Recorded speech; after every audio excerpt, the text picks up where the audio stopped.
So Good Boy was directed by Ben Leonberg and it stars his dog Indy. And in this movie, Indy is moving with his owner to a brand new house. However, Indy soon discovers that there are some things that are going on in this house that are very weird. His owner is acting strange, he's becoming sickly, and some various creepy things are kind of happening in this new house of his. So this was a movie I've been hearing about for a while now. I heard that there was this horror movie that was told from the perspective of a dog, and I'm like, okay, that sounds very interesting. I'll see if I can try to check that out at some point if it comes close to a theater near me. And actually, it was playing at a theater close to me, and so I went and saw it. And honestly, this movie is pretty solid. It's a movie that I think is very well executed. Maybe not the most well written, but I would argue that it's like, I can let the story slide because the movie itself is very short and it's more of a movie about the execution rather than the story itself. And I've been thinking about it, it's like, okay, it reminds me of some of those other movies where it's like, they're all trying something new and different, so maybe the story was secondary, so I can kind of let that slide.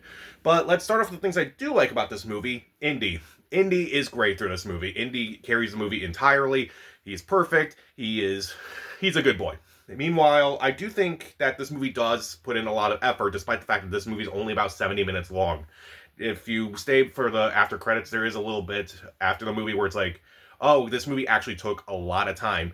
It took about 3 years just to make this movie. It's like for one day, it actually took us like, we only managed to do like a few seconds of footage. It's like, wow, that is impressive. That is like, stop motion animation material right there. But again, because Indy is not a human actor, so Indy doesn't know that he's in a movie and such, Indy at least is like, he's still a dog, so it's like, okay, so it kind of makes sense why you put in so much time into this movie at least. You can definitely tell that there's a lot of effort on screen throughout this entire movie, and it's definitely curious to see what Ben Leonberg does as a director after this. Is he going to do something like this again, or is he going to actually, like, expand his horizons a little bit more? I also do like that there are a lot of tiny details in this movie. Going back, well, maybe I haven't seen it again, but I did see it, and I'm like, okay, I kind of noticed this a little bit, but I kind of forgot about it because I was becoming more and more invested in the movie and such. But like, there are moments where it's like, okay, there are human characters in this movie, but you don't really see their faces entirely throughout this entire movie. I thought that was kind of interesting. Again, the movie is told from Indy's perspective, so it's Indy kind of like, I don't know, he doesn't see all these human faces, so it's like, we don't really see these human faces, so I thought that was a very interesting detail that Leonberg had in this movie. And also, a lot of the dialogue is very minimal. Like, there's not a whole lot going on in this movie other than, like, Indy kind of sees some stuff here and there, but, like, the dialogue that is in this movie is kind of just enough for you to understand, like, what's going on with this movie. And it does allude to, like, later things in this movie. Like, there's a moment where it's like they encounter someone and say, oh, be careful of these things, and then later on, it becomes a part of the actual story. It's like, okay, the dialogue is not a lot, but at least it's something.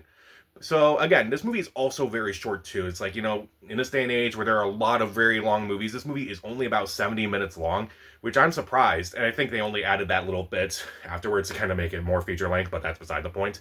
But it is at least a short movie, short enough that it's like, okay, it's at least fascinating enough where it's like, okay, you can get through it quickly enough.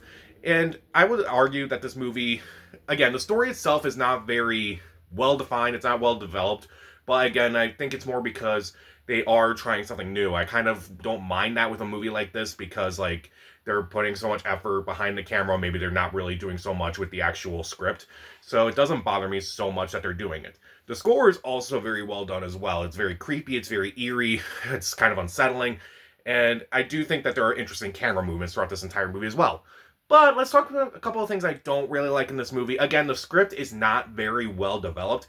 I would argue that there are some movies that, they're trying something new or they're trying to like expand like what you can do in film and such. I would even go back and say like the original Snow White and the Seven Dwarfs, not the strongest story, but they were doing something new at the time that was groundbreaking. Or other movies like I just rewatched Nightmare Before Christmas, where I was like, okay, maybe the story is not really that great, but they were trying something new with the stop motion animation.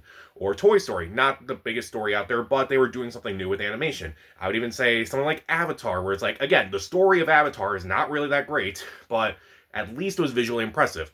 And I would say Good Boy kind of belongs to that camp where it's like, the story itself isn't that amazing, but again, they were kind of trying something new, where it's like, at least it's from a different perspective, rather than trying to do something else. And I do think the execution itself does work.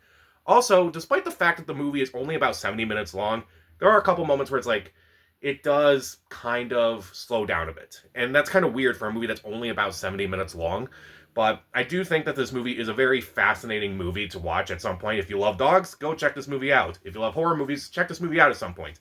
So I would say, this Halloween season, I think this is more of a Halloween movie than something like, say, Bone Lake, which I feel like you can watch anytime and just be okay with it. But with Halloween right around the corner, we'll have Good Boy as well. So Good Boy, even though I think Indy was great.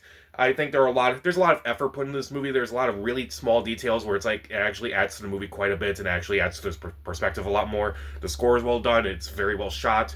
There's very minimal dialogue, but at least the dialogue works. And even though it does kind of slow down a bit, and also I do think the story itself is not very interesting, I still would recommend this at some points. I would actually go out and try to see this movie. If you want to see something new in horror, Good Boy is it. I'll give Good Boy 3 out of 4 stars. See it. So, what is your favorite horror movie of 2025? Comment down below, subscribe to the channel. This is Pat, and stay safe.